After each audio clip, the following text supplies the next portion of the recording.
France is on fire, quite literally.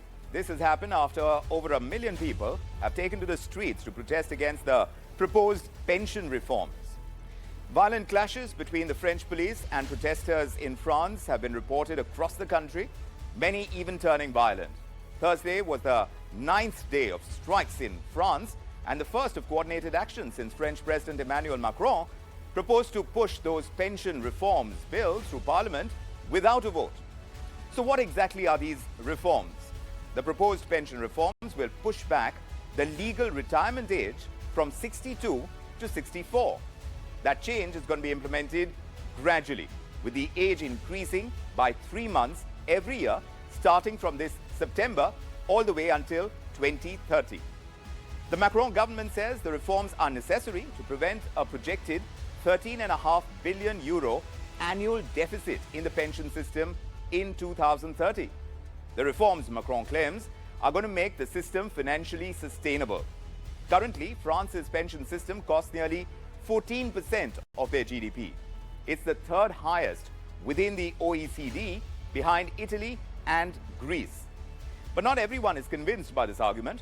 The protesters argue that there are other ways to get financing for the pension, such as by taxing the wealthy or an increase in payroll contributions that are paid by employers.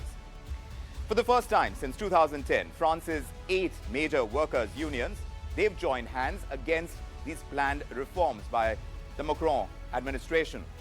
The unions have announced a further nationwide protest, and it's going to happen on the 28th of March, which actually has forced King Charles III to postpone his visit to France.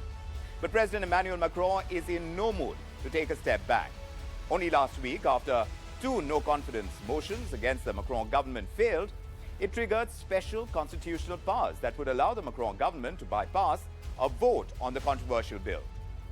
Back home, politics over restoring the old pension system, or the OPS, is also heating up. Recently, the government employees in Maharashtra called off their week-long strike, demanding a return to the old pension scheme.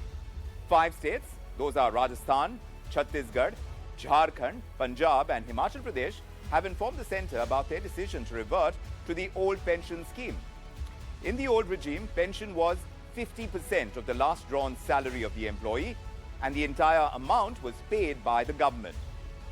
Meanwhile, while moving the finance bill in the Lok Sabha, the Union Finance Minister Nirmala Sitharaman has said that the government would form a committee to look into issues related to pensions.